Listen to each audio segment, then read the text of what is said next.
I found the note on my pillow, written in my dad's angry handwriting, just 7 words.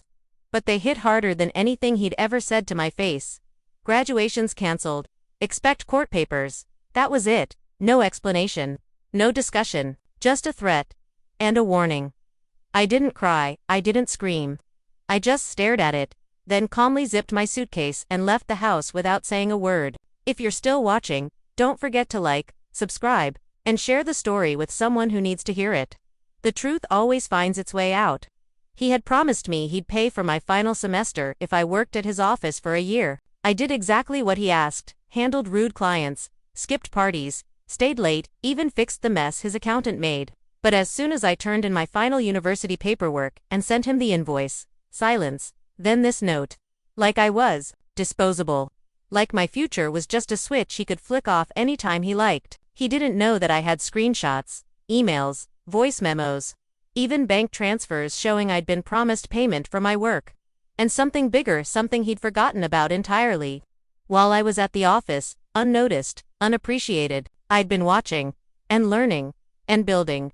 He thought he had the upper hand. He had no idea I was holding the final card.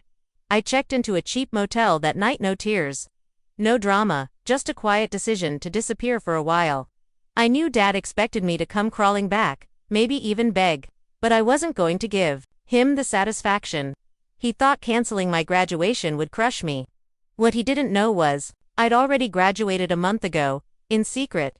My final project was done, graded, and marked early. I never told him because I knew he'd find a way to sabotage it. For the past year, while pretending to be his obedient assistant, I had been running a small digital agency on the side. At first, it was just freelance design work, logos, websites, small stuff. But then a tech startup noticed my work and asked for help rebranding. That deal changed everything. They paid me $40,000 upfront and gave me a 2% equity stake just for getting their app noticed. I reinvested it smartly. No one in my family knew. I lived a double life for months, his assistant by day, my own boss by night, and when he handed me that note, he accidentally gave me the freedom I didn't know I needed. But here's the thing, Dad wasn't done. That morning, while I was sipping cheap motel coffee, I got an email from the university. You've been flagged for academic fraud. Pending investigation, your degree is suspended. He had actually tried to erase me. But what he didn't realize was the university had already invited me to speak at the upcoming tech summit as a notable innovator of the year. His lies were about to collide with my truth in front of thousands, and this time, I'd be the one holding the mic. The tech summit was just 5 days away, and I knew I had to play this smart. My dad's sabotage wasn't just personal, it was strategic. He wanted to destroy my credibility before I ever had a chance to prove myself publicly. But the funny part, he had no idea that the keynote slot, the biggest stage of the summit, was mine. I didn't respond to the university's accusation. Instead, I forwarded the entire case, emails, project, files, and proof of originality to the board of directors. And then I called someone Dad had completely forgotten about. Mr. Grant, my dad's oldest client. The same man who once told me, "You'll run circles around your father one day." He always liked me more. When I explained everything, Mr. Grant just sighed and said, "I figured something like this would happen. I've seen the way he talks down to you. Let me make a few calls." That's when things began to shift. I started getting apology emails from the university. They reinstated my degree within 48 hours and issued a formal apology. Quiet, behind the scenes. Just how I wanted it. But I wasn't finished. While my father was busy calling lawyers to build a case, I was in a designer boutique, getting fitted for the summit. I didn't want revenge through noise. I wanted results. And on the day of the summit, the moment I stepped on stage in front of 6,000 tech leaders, investors, and innovators, my photo flashed across 3 giant LED screens. The host announced, "Meet Aurelia, the founder of Vox Labs, recently valued at $12.7 million. The room clapped, but I wasn't looking at the crowd. I was looking at row 3, seat B, where my dad sat, pale, frozen, and speechless. He didn't blink. He didn't clap. He just stared, like he was trying to figure out if this was some kind of prank. I could almost hear the wheels in his head turning, to connect the quiet girl who fetched his coffee to the woman commanding the stage. Being called a tech visionary, I didn't even mention him during my speech. Not once, Instead, I spoke about resilience. About what it meant to be underestimated. About building something in the dark so no one could try to break it.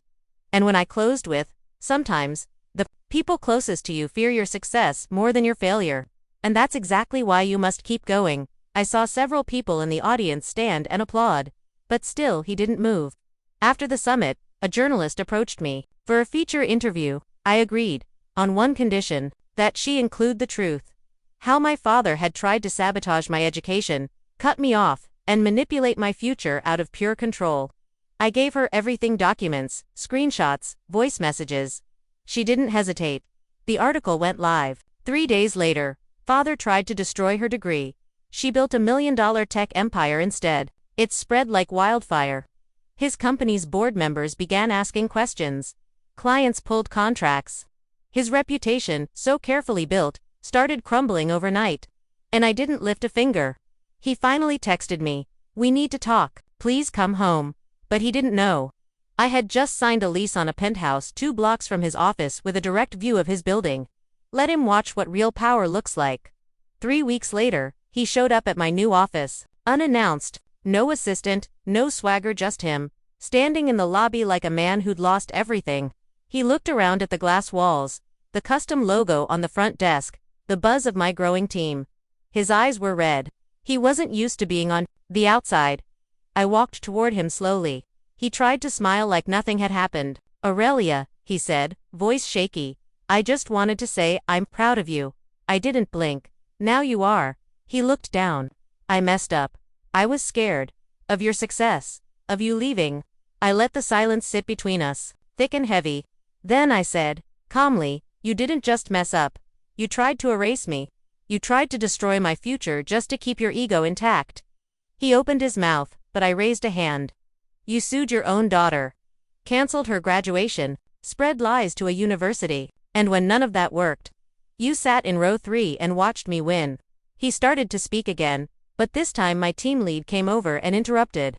"Aurelia, your lunch meeting with the investors is ready. The venture capital team from Silicon North is waiting." I smiled. "Perfect, give me 5 minutes."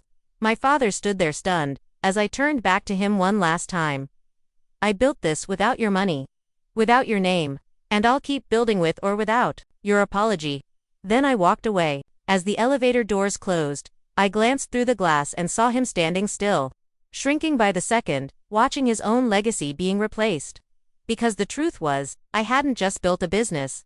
I had built something unstoppable. And this time, I didn't need him to be proud.